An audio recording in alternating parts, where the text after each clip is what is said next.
ఓం నమో వేదాత్మకాయ వెంకటేశాయ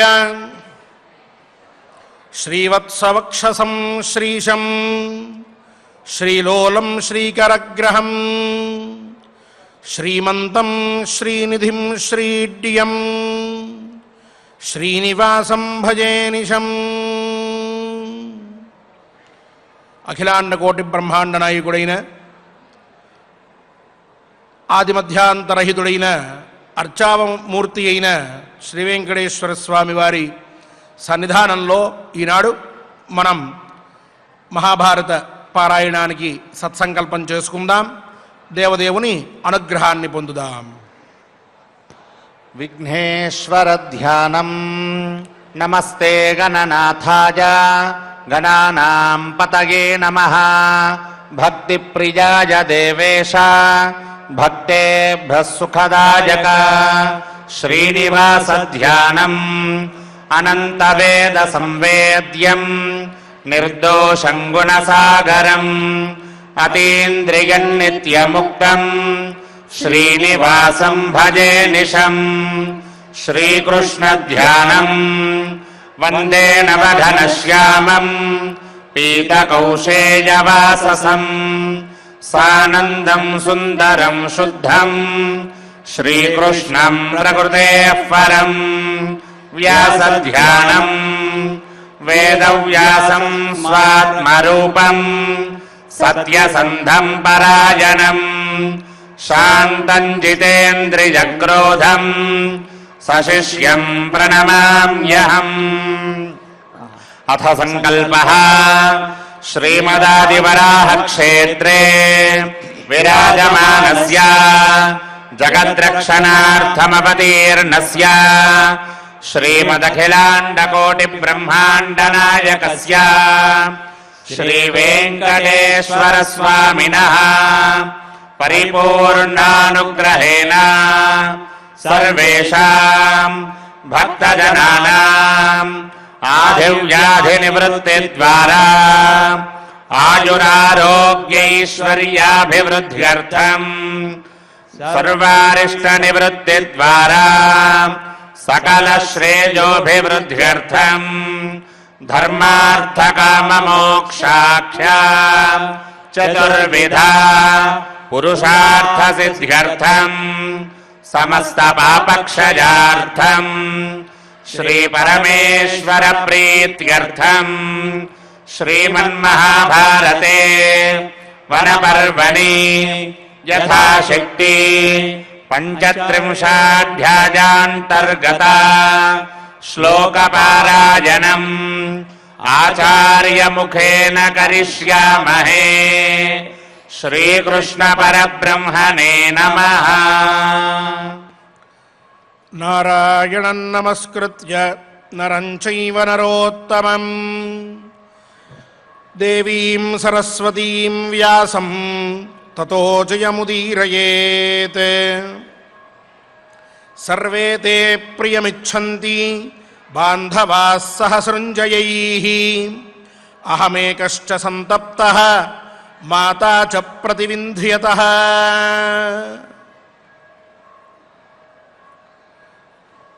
నిన్న భీమసేనుల వారు అర్జునుడు, నకుల, సహదేవులు ఇద్దరూ కూడా అలాగే కుంతీదేవి ఈ కష్టం వచ్చిన తర్వాత ఎలా ఉన్నారో చెప్పారు. వాళ్ళ పరిస్థితి ఎలా ఉన్నదో చెప్పాడు. ఇప్పుడు తను అలాగే ద్రౌపది వాళ్ళిద్దరూ ఏ పరిస్థితుల్లో ఉన్నారో తనుగా చెప్పుకుంటూ ఉన్నాడు.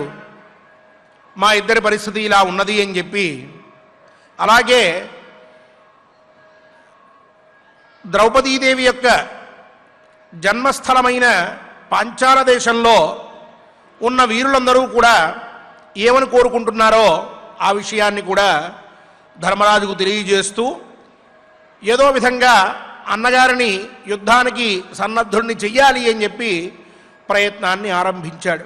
భీమసేనుల వారి తాత్పర్యం ఒకటే, ఈ అరణ్యవాసం వద్దు, అజ్ఞాతవాసం అనేటటువంటి కష్టము మనకి వద్దు, ఈ రెండింటినీ విడిచిపెట్టేసి మనం ప్రస్తుతం ప్రశాంతంగా ఆలోచించుకుని యుద్ధానికి వెళ్ళి ఆ ధార్తరాష్ట్రులని అందరినీ కూడా, అంటే ధృతరాష్ట్రపుత్రులని ఓడించి మన రాజ్యం మనం పొందుదాము, అదే మనలాంటి వాళ్ళం ఇప్పుడు చేయవలసినటువంటి పని అని చెప్పి చెప్పడమే. అందుకనే ఆ ఆలోచనని పెట్టుకున్నటువంటి వాడై చాలా వివరంగా విశదంగా మాట్లాడుతూ ఉన్నాడు. మధ్యలో అంటాడు, మనం అజ్ఞాతవాసం చేయాలి అని అంటే ఎలా కుదురుతుంది, మన వల్ల అవుతుందనుకుంటున్నావా అని అక్కడ కొన్ని ఉపపత్తులు కూడా చూపిస్తున్నాడు. నువ్వు అజ్ఞాతవాసం అని అనుకుంటున్నావు, అది జరగదు, జరిగే అవకాశం లేదు. నువ్వు అరణ్యవాసం గురించి ఆలోచిస్తున్నావేమో, నేను అజ్ఞాతవాసం గురించి కూడా ఆలోచిస్తున్నాను అని అన్నగారిని ఒప్పించే ప్రయత్నం చేస్తున్నాడు. దానికి ముందు కొంత పీఠిక భూమిక ఉండాలి కాబట్టి కొన్ని విషయాల్ని కూడా చెప్తూ, సర్వేతే ప్రియమిచ్చంతి బాంధవా సహ సంజయై, అంటే పాంచాల దేశంలో ఉన్నటువంటి వీరులందరితో పాటుగా మన బంధువులందరూ కూడా సర్వే తే ప్రియమిచ్చంతి, నీ యొక్క ప్రియాన్ని కోరుకుంటూ ఉన్నారు. నీకు మంచి జరగాలి, నువ్వు ఎలా క్షేమంగా ఉంటావో అలానే నీకు జరగాలి అని చెప్పి వాళ్ళందరూ కోరుకుంటూ ఉన్నారు. అహమేకశ్చ సంతప్తః మాతా చ ప్రతివింధ్యతః, ప్రతివింధ్యుడి తల్లి అయిన ద్రౌపది, అలాగే నేను, మేమిద్దరం మాత్రం సంతాపాన్ని పొందుతూ ఉన్నామయ్యా. మిగతా వాళ్ళు నీకు ఏది మంచో ఏది ప్రియమో అది జరగాలని కోరుకుంటున్నారు. మేం మాత్రం ఆ సభామధ్యమున జరిగిన అవమానం చేత ఇప్పటికీ కూడా పీడింపబడుతూ ఉన్నటువంటి వారిమై, మనకంటే కూడా శక్తియుక్తుల్లో అత్యంత హీన స్థితిలో ఉన్నటువంటి కౌరవులు ఈనాడు మన మీద అధికారాన్ని చలాయించి మనల్ని అత్యంత కష్టాల్లోకి నెట్టివేసి ఒక పనివాళ్ళని చూసినట్లుగా, లోకంలో అహంకారి అయినటువంటి యజమాని తన దగ్గర పనిచేసేటటువంటి వారిని కనీస వ్యక్తులుగా కూడా ఎట్లా అయితే గౌరవించకుండా అహంకారాన్ని పెట్టుకుని ప్రవర్తిస్తూ ఉంటాడో, అటువంటి విధంగా నిన్నటి వరకు ఎంతో లోకోత్తరమైనటువంటి పెద్ద పెద్ద గొప్ప అయినటువంటి పనుల్ని చేసి మనం ఎన్నో కీర్తి ప్రతిష్టలని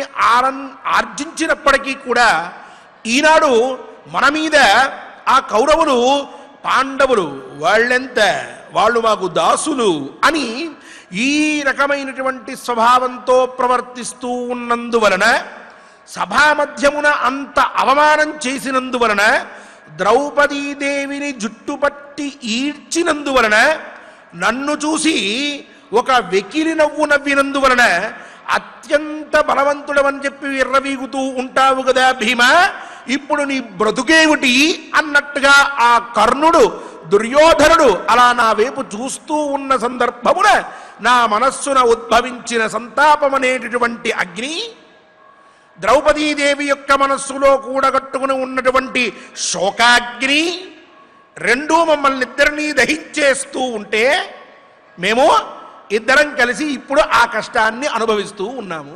ఇది మా పరిస్థితి అని చెప్పి, ప్రియమేవతు సర్వేషాం యద్బ్రవీమ్యుత కించన సర్వే హి వ్యసనం ప్రాప్తా సర్వే యుద్ధాభినందినః నాతః పాపీయసీ కాచిత్ ఆపత్ రాజ్యం భవిష్యతి ఎన్నో నీచైరల్పబలైః రాజ్యమాచ్ఛిద్య భుజ్యతే. మహానుభావ, ఇప్పుడు నీ క్షేమాన్ని కోరుకునేటువంటి పాంచాల దేశ వీరులు కానీ, ద్రౌపదీదేవి యొక్క బంధువులు కానీ, మన బంధువులు కానీ ఎవరైనా సరే నిన్ను అరణ్యంలో చూసి తట్టుకోలేకుండా ఉన్నారు. నీకు మంచి జరగాలి అని కోరుకుంటున్నారు. నీకు మంచి జరగాలి అంటే తాత్పర్యం ఏమిటి? నువ్వు మళ్ళీ మహారాజుగా కూర్చోవాలి అని వాళ్ళ తాత్పర్యం. అంతే తప్ప నువ్వు అరణ్యంలో సుఖంగా ఉండాలి, నీకు ఎప్పటికప్పుడు అన్నం దొరకాలి, నువ్వు ఇక్కడ సుఖంగా పడుకోవాలి అని వాళ్ళు కోరుకోవట్లే. ధర్మరాజు అంతటి వాడేమిటి, వెళ్ళి అరణ్యవాసం చేయడం ఏమిటి అని బాధపడుతూ నువ్వు ఇప్పటికిప్పుడు రాజ్యాన్ని మళ్ళీ పొంది మహారాజుగా ఉండాలి అని వాళ్ళందరూ కోరుకుంటూ ఉన్నారు. ఇందువల్ల ప్రియమేవతు సర్వేషాం యద్ బ్రవీమి ఉతకించన, నేను చెప్పేదంతా వాళ్ళందరికీ ఇష్టమే. నువ్వు అనుకోవచ్చు భీమసేనుడు ఒక్కడే యుద్ధానికి వెళ్దాం అని అంటున్నాడు, కానీ అందరికీ ఇది ఇష్టమైనటువంటిదా కాదా అని అనుకుంటున్నావేమో, అలా నువ్వు భావిస్తున్నావేమో. అలాంటి అవసరం లేదు. వాళ్ళందరికీ కూడా నువ్వు రాజుగా ఉండడం అనేది ఇష్టము. అందువల్ల ఇప్పుడు నేను ఏదైతే యుద్ధం చేసి వాళ్ళని ఓడించి ఆ రాజ్యం పొందాలని చెప్తున్నానో దానికే వాళ్ళు ఇష్టపడుతూ ఉంటారు. వాళ్ళందరూ కూడా దాన్ని ఒప్పుకుంటూ ఉంటారు. పైగా సర్వే హి వ్యసనం ప్రాప్తాః సర్వే యుద్ధాభినందినః, వాళ్ళందరూ కూడా కష్టాన్ని పొందినటువంటి వారే. కావున యుద్ధాన్ని అభినందిస్తారు తప్ప నువ్వు యుద్ధం చేస్తే విమర్శించే వాళ్ళు ఎవరూ లేరు. మన బంధువర్గంలోనే, మన ఆత్మీయ వర్గంలోనే, మనల్ని ఇష్టపడేటటువంటి వారిలోనే యుద్ధం చెయ్యాలి అనేటటువంటి కోరిక ఉన్నప్పుడు, మన దగ్గర శక్తి సామర్థ్యాలు ఉన్నప్పుడు, మన దగ్గర బలం ఉన్నప్పుడు ఇంక ఎందుకు యుద్ధం చేసే విషయంలో ఆలోచించడం అని ఆ పైన నాతః పాపీయసీ కాచిత్. మహానుభావ, మనకంటే తక్కువ బలం కలిగిన వాళ్ళు, పైగా ధర్మం, క్షేమం, మంచి, పుణ్యం ఇటువంటి మాటల మీద ఏమాత్రము ప్రామాణికత లేకుండా వ్యక్తిత్వంలో అత్యంత నీచమైన స్థితిలో ఉన్నటువంటి వారు అయిన దుర్యోధనుడు మొదలైనటువంటి వారు ఈరోజు రాజ్యం ఆచ్ఛిద్య భుజ్యతే, మన దగ్గర నుంచి దొంగతనంగా రాజ్యం తీసేసుకుని మన దగ్గర నుంచి లాక్కుని ఇప్పుడు అనుభవిస్తూ ఉన్నారు. వాళ్ళందరి చేత అలా రాజ్యం అనుభవించబడుతూ ఉన్నది. ఇంతకంటే పాపాత్మకమైన లేక మిక్కిలి దుఃఖాన్ని కలిగించేటటువంటి కష్టం ఇంకోటి ఏదైనా ఉంటుందా? మనకంటే దుర్యోధనుడు ఒకవేళ గొప్పవాడనుకో, అతను మనకంటే కూడా వ్యక్తిత్వంలో చాలా గొప్పవాడనుకో, అతను రాజభోగాలు అనుభవిస్తే వచ్చే నష్టమేం లేదు, మనకేమీ ఇబ్బంది లేదు. ఏదో మనం ఆ ప్రతిజ్ఞ చేశాము, దానికి కట్టుబడ్డాము, వచ్చేసాము అనుకోవచ్చు. కానీ ఒక దుర్మార్గుడు, ఒక దుష్టుడు, ఒక నీచుడు, ఒక పాపాత్ముడు, ఒక అహంకారి, అటువంటి వాడు మనల్ని మోసం చేసి రాజ్యాన్ని తీసుకోవడం ఏమిటి, రాజ్యభోగాలు అనుభవించడం ఏమిటి? ఇదే కదా మనకు కష్టం అంటే నీలాంటి ధర్మాత్ముడు, నాలాంటి బలశాలి, అర్జునుల్లాంటి వీరుడు మనందరం కూడా ఉండగా ఒక పాపాత్ముడు ఒక రాజ్యాన్ని పరిపాలిస్తూ ఉన్నాడు అని అంటే మనకింకా ప్రాణం ఉంది, మనం దాన్ని చూస్తూ ఉన్నాం. అది మన రాజ్యమా పరరాజ్యమా కాసేపు పక్కన పెడదాం. ఒక దురహంకారి కూర్చుని అక్కడ రాజ్యపాలన చేస్తూ ఉంటే పాండవులు బ్రతికుండగా ఇక ఇంతకంటే ఘోరమైనటువంటి విషయం ఏదన్నా ఉంటుందా? ఇంతకంటే మనకి వేరొక కష్టం కావాలా? అరణ్యంలో కష్టాలు పడుతున్నాం, సరే. వాళ్ళేదో అవమానించారన్నారు, సరే. మనకున్నటువంటి భోగాలన్నీ పోయినాయి, సరే. కష్టపడి సంపాదించుకున్నటువంటి ఇంద్రప్రస్థం కూడా పోయింది, సరే. మణులు, మాణిక్యాలు, రత్నాలు, వైఢూర్యాలు, ఐశ్వర్యాలు పోయినాయి, సరే. ఇవన్నీ పోగా అతిపెద్దదైన కష్టమేమిటి? దుర్యోధనుడు కూర్చుని రాజ్యపాలన చేయడం. ఇక మనకి వేరొక కష్టం కావాలా? అంతటి దుఃఖంలో ఉన్నాం మనం అని. శీలదోషాత్ ఘృణావిష్ట ఆనృశంస్యాత్ పరంతప క్లేశాన్ తితిక్షసే రాజన్ నాన్యః కశ్చిద్ ప్రశంసతి. మహానుభావ, శీలదోషాత్ ఘృణావిష్ట, నువ్వు నీ స్వభావ దోషం వల్ల దయాపరుడు అయిపోయి మృదు స్వభావంతో ఇంతటి కష్టాల్ని సహిస్తూ ఉన్నావయ్యా. నాణ్యః కశ్చిత్ ప్రశంసతి. ఇక్కడ వేరొకడైతే దీన్ని ఏమాత్రమూ ఒప్పుకోడు. నువ్వు మాత్రమే ఈ కష్టాల్ని పడ్డానికి సిద్ధుడివై ఉన్నావు. ఎందుకు? నీ స్వభావమే అటువంటిది. ఎవడైనా సరే వచ్చి నీకు అపకారం చేసినా మళ్ళీ వాడు కాళ్ళ బేరానికి వస్తే పో అని వదిలిపెడతావు. ఎవడైనా నీకు అపకారం తలపెట్టి నిన్ను ఇబ్బంది పెట్టినా కొన్ని రోజుల తర్వాత వాడికి అవసరం వస్తే నిన్ను అడిగితే వాడికి సహాయం చేస్తావు. దారుణమైనటువంటి రీతిలో నిన్ను అవమానించి కట్టుకుట్టలతో నిన్ను బయటికి పంపించేసిన రేపు అదే దుర్యోధనుడు ఇంకొక కష్టంలో ఇరుక్కుని ఉంటే నీ సహాయం కావలసి వస్తే చేసేస్తాడు. ఇలా నీ స్వభావమే దయతో కలిసి ఉన్నటువంటి స్వభావం. అది మంచి అని చెప్పడం కుదరదు, నీకు దోషమే అది అని చెప్పాలి. ఎందుకనంటే అంత దయ పనికిరాదు. ఘోషయాత్రలో తర్వాత మనం తెలుసుకుంటాం. దుర్యోధనుడు విర్రవీగి వస్తాడు. వీళ్ళందరినీ నాశనం చేద్దామని, వీళ్ళు ఎలా కష్టాలు అనుభవిస్తున్నారో చూద్దామని గంధర్వులతో గొడవ అవుతుంది. అందరూ కట్టకట్టుకుని వస్తారు. గంధర్వులు దుర్యోధనుడిని తీసుకెళ్ళిపోతూ ఉంటారు. అప్పుడు ధర్మరాజు మళ్ళీ ఏది ఇంత అపకారం చేసిన తర్వాత కూడా ధర్మరాజు అర్జునుడిని ఆదేశిస్తాడు, నాయన వెళ్ళి తీసుకురా అని. వెంటనే దుర్యోధనుడిని విడిపించి తీసుకొస్తాడు. పో బయటికి అంటారు వాళ్ళు. అలా అటువంటి దయతో వ్యవహరించేటువంటి వాడివి నువ్వు.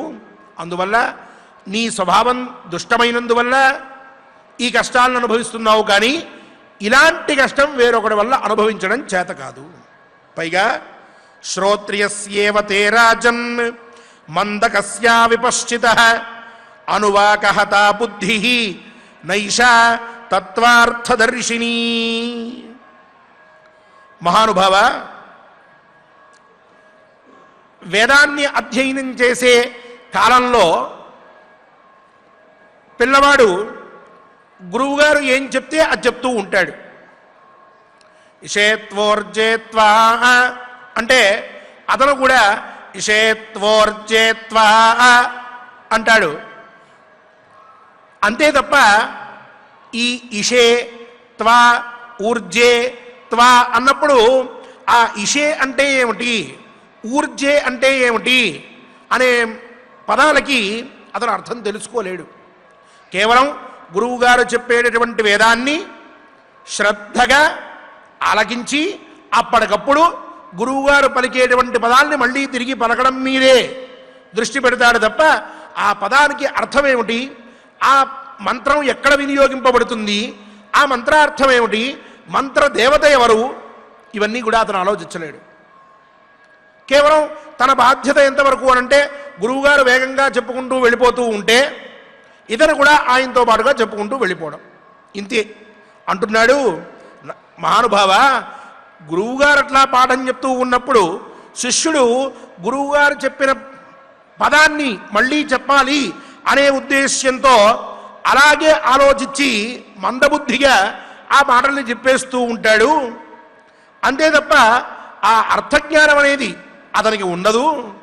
అలా ఎలా అయితే అతను చేస్తూ ఉన్నాడో, పైగా అతని బుద్ధి ఎలా అయితే తత్వార్థదర్శిని నైషా, ఆ గురువుగారి యొక్క ఆ మంత్రం చెప్పేటప్పుడు గురువుగారి యొక్క అభిప్రాయం ఏమిటి, ఇషేత్వోర్జేత్వా అంతవరకే ఎందుకు ఆపారు, ఆ పైన ఎందుకు ఆపలేదు, రెండు పదాలని ఎందుకు కలిపి చెప్పారు, ఇలా చెప్పడంలో తనకు కలిగేటటువంటి ప్రయోజనం ఏమిటి, ఆ మంత్రార్థం ఏమిటి, మంత్రార్థం ఎంతవరకు అన్వయిస్తోంది, ఇవన్నీ అతను తెలుసుకోలేడు. కేవలం గురువుగారు చెప్పారు, నేను చెప్తున్నాను అనుకుంటాడు. అలా చెప్పేసుకుంటూ వెళ్ళిపోతాడు. ఇప్పుడు నువ్వు కూడా ధర్మం అనేటటువంటి ఒక చిన్నదాన్ని పట్టుకున్నావు, అదే నాకు ముఖ్యము అంటున్నావు.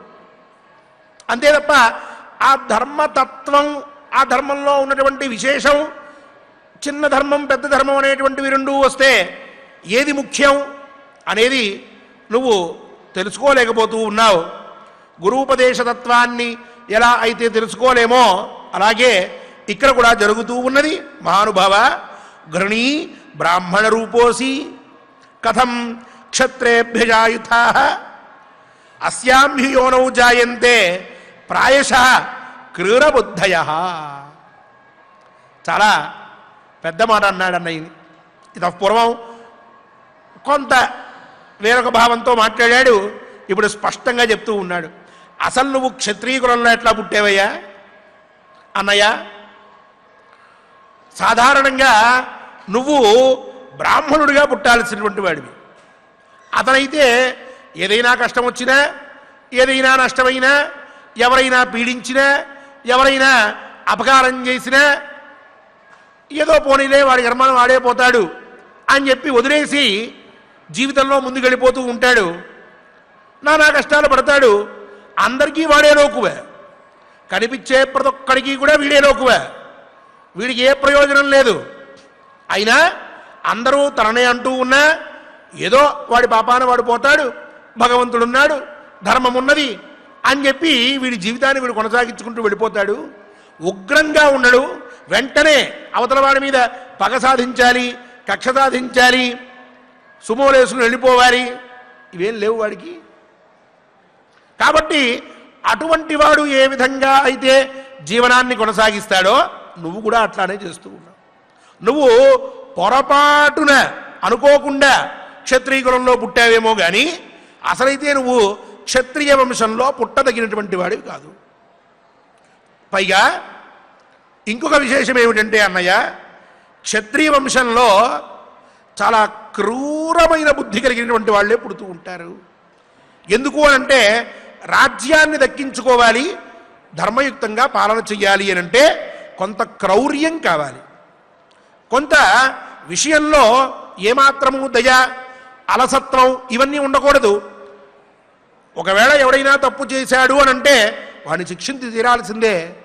ఎక్కడైనా అన్యాయం జరుగుతోంది అని అంటే దాన్ని ఆపాల్సిందే, మళ్ళీ ధర్మాన్ని ప్రతిష్టాపన చేయాల్సిందే. అలా చెయ్యాలి అని అంటే కొంత క్రౌర్యం కావాలి. ఎప్పుడు ధర్మంతోనే సాధిద్దాం, సౌమ్యంగా సాధిద్దాం, దయతో మనం అవతల వాళ్ళని దగ్గరికి తెచ్చుకుందాం, జరగవు. కొంతమంది కోపానికి భయపడతారు, కొంతమంది క్రౌర్యానికి భయపడతారు. మనం వాళ్ళతో ఎంత మంచిగా ఉన్నా మనల్ని వాళ్ళు విశ్వసించరు, లెక్కించరు. మనం అంటే గౌరవ భక్తి ప్రపత్తులు ఉండవు, మనల్ని ఒక అసమర్థులుగా చూస్తూ ఉంటారు. ఒక్కసారి వీరావేశం చెందామనుకోండి, నమస్కారం అండి అంటూ ఉంటారు. కాబట్టి ఆ క్రౌర్యం కూడా కావాల్సిందే క్షత్రియుడికి. నీలో అది ఇసువంతైనా కనిపించట్లేదు.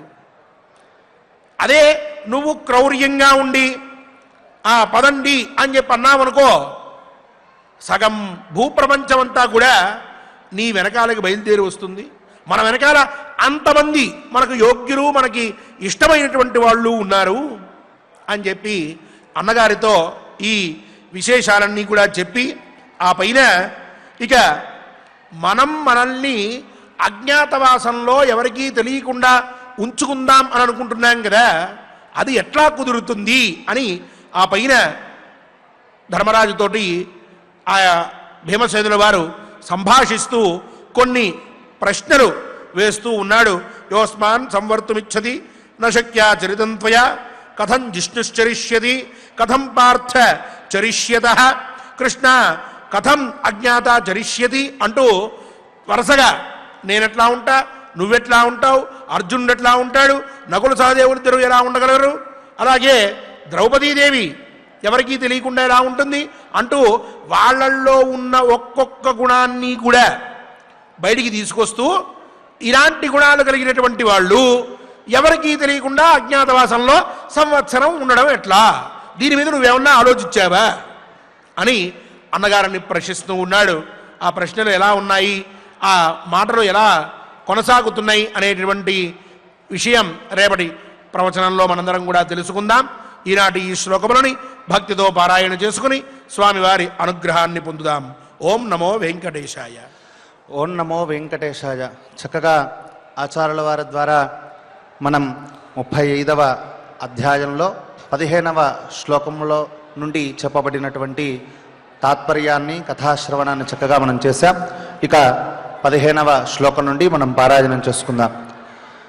సర్వే తే ప్రియమిచ్చంతి సర్వే తే ప్రియమిచ్చంతి బాంధవాః సహ సృంజయైః బాంధవాః సహ సృంజయైః అహమేకశ్చ సంతప్తః అహమేకశ్చ సంతప్తః మాతా చ ప్రతివింధ్యతః మాతా చ ప్రతివింధ్యతః ప్రియమేవ తు సర్వేషాం ప్రియమేవ తు సర్వేషాం యద్బ్రవీమ్యుత కించన యబ్రవీమ్యుతిర్కించన సర్వే హి వ్యసనం ప్రాప్తాః సర్వే హి వ్యసనం ప్రాప్తాః సర్వే యుద్ధాభినందినః సర్వే యుద్ధాభినందినః నాతః పాపీయసీ కాచిత్ నాతః పాపీయసీ కాచిత్ ఆపద్రాజన్ భవిష్యతి ఆపద్రాజన్ భవిష్యతి యన్నో నీచైరల్పబలైః యన్నో నీచైరల్పబలైః రాజ్యమాచ్ఛిద్య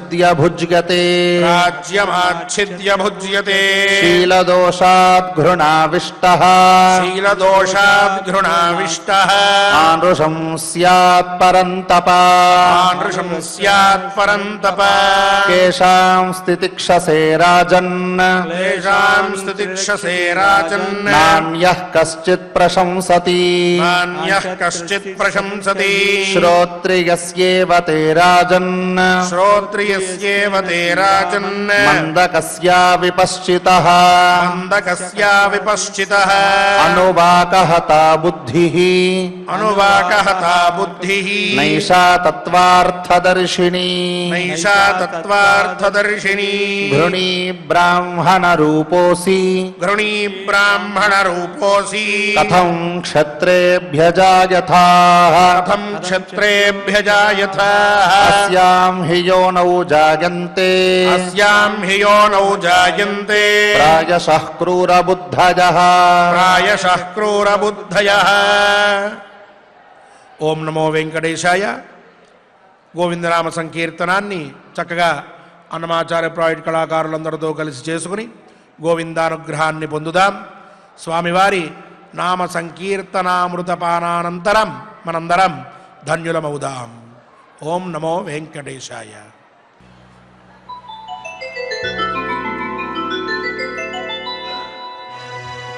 వెంకటరమణ గోవింద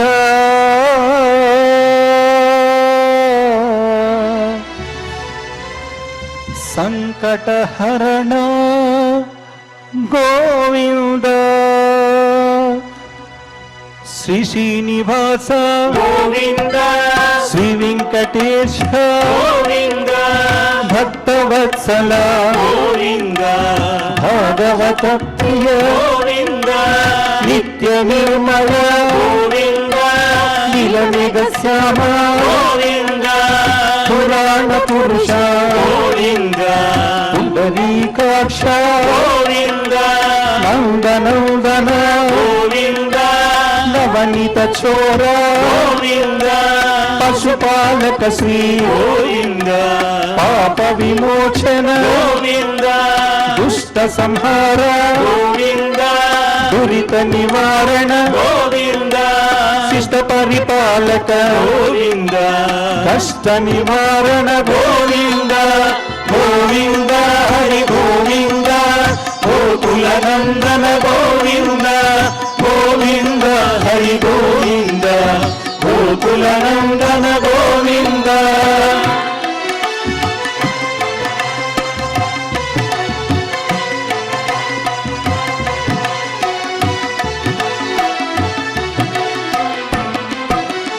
వజ్రమకుటధర గోవింద వరాహమూర్తి గోవింద గోపీ జనలోన గోవింద గోవర్ధనోత్తర గోవింద దశరథనందన గోవింద దశముఖమర్ధన గోవింద పక్షివాహన గోవింద పాండవ ప్రియ గోవింద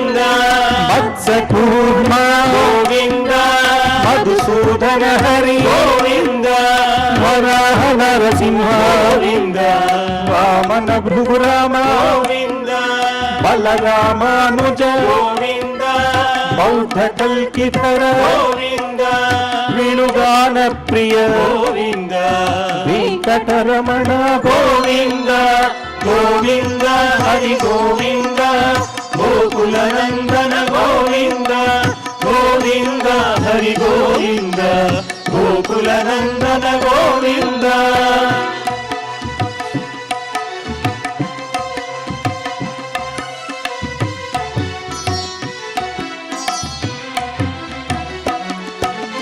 సీతానాయక గోవింద శిత పరిపాలక గోవింద దరిద్ర జన పోషక గోవింద ధర్మ సంస్థాపక గోవింద అనాథ రక్షక గోవింద ఆపద్బాంధవ గోవింద శరణాగత వత్సల గోవింద కరుణా సాగర గోవింద కమల దళాక్ష గోవింద కామిత ఫలద గోవింద పాప వినాశక గోవింద పాహి మురారే గోవింద శ్రీముద్రాంకిత గోవింద శ్రీవత్సాంకిత గోవింద ధరణీ నాయక గోవింద దినకర తేజ గోవింద గోవింద హరి గోవింద గోకుల నందన గోవింద గోవింద హరి గోవింద గోకుల నందన గోవింద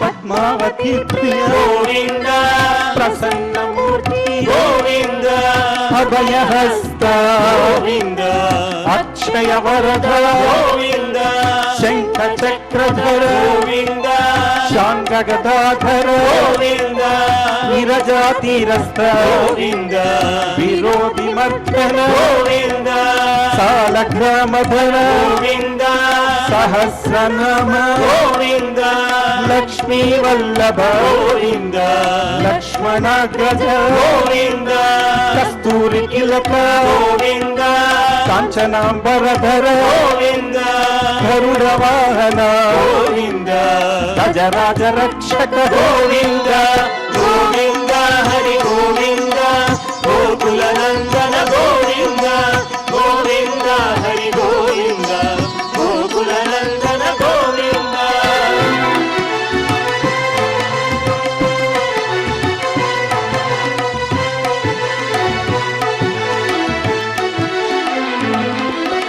వానర సేవిత గోవింద భారతి బంధన గోవింద సప్తగిరీశ గోవింద ఏక స్వరూప గోవింద శ్రీరామకృష్ణ గోవింద రఘుకుల నందన గోవింద ప్రత్యక్ష దేవ గోవింద పరమ దయాకర గోవింద వజ్ర కవచధర గోవింద వైజయంతి మాల గోవింద వడ్డీ కాసుల వాడ గోవింద వసుదేవ తనయ గోవింద బిల్వ పత్రార్చిత గోవింద భిక్షుక సంస్థుత గోవింద శ్రీ పుంరూప గోవింద శివకేశవమూర్తి గోవింద గోవింద హరి గోవింద గోకుల నందన గోవింద గోవింద హరి గోవింద గోకుల నందన గోవింద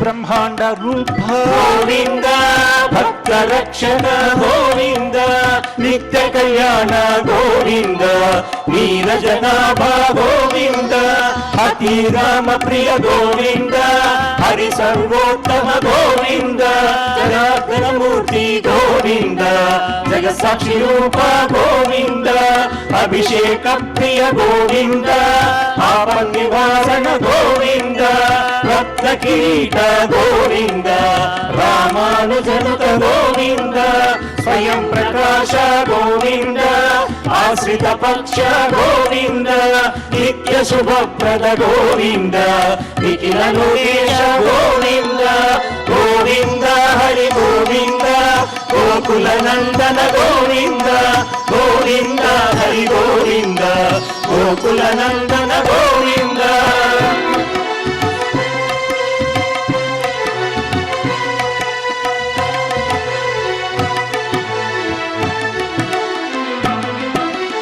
ఆనంద రూప గోవింద ఆద్యంతరహిత గోవింద ఇహ పరదాయక గోవింద విభాగ రక్షక గోవింద పరమ దయాళు గోవింద పద్మనాభ హరి గోవింద తిరుమలవాస గోవింద తులసీవనమాల గోవింద శేషసాయినే గోవింద శేషాద్రి నిలయ గోవింద మత్స్యావతార గోవింద ఏడుకొండవాడ గోవింద గోవింద హరి గోవింద గోకుల నందన గోవింద గోవింద హరి గోవింద గోకుల నందన గోవింద గోవింద హరి గోవింద గోకుల నందన గోవింద గోవింద హరి గోవింద గోకుల నందన గోవింద గోకుల నందన గోవింద గోకుల నందన గోవింద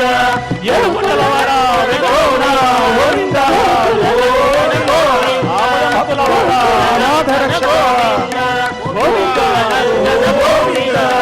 గోకుల నందన గోవింద గోకుల నందన గోవింద గోకుల నందన గోవింద. ఓం నమో వెంకటేశాయ. క్షమా ప్రార్థనాదులతో మనం పారాయణాన్ని పరిపూర్ణం చేసుకుని శ్రీవత్స వక్షసుడైన శ్రీనివాసస్వామి వారి అనుగ్రహాన్ని పొందుదాం.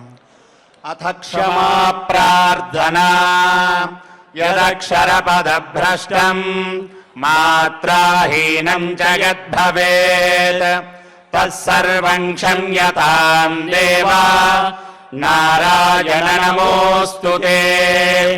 అథ లోకక్షేమ ప్రార్థనా స్వస్తి ప్రజాభ్యః పరిపాలయంతాం న్యాయేన మార్గేణ మహీం మహిషాః గోబ్రాహ్మణేభ్యః శుభమస్తు నిత్యం లోకాః సమస్తాః సుఖినో భవంతు. అథ భగవత్ సమర్పణం కాయేన వాచా మనసేంద్రియైర్వా బుద్ధ్యాత్మనా వా ప్రకృతే స్వభావాత్ కరోమి యద్యత్ సకలం పరస్మై నారాయణాయేతి సమర్పయామి. అథ మంగళం శ్రేయఃకాంతాయ కళ్యాణ నిధయే నిధయేర్థినాం శ్రీవేంకట నివాసాయ శ్రీనివాసాయ మంగళం.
Oh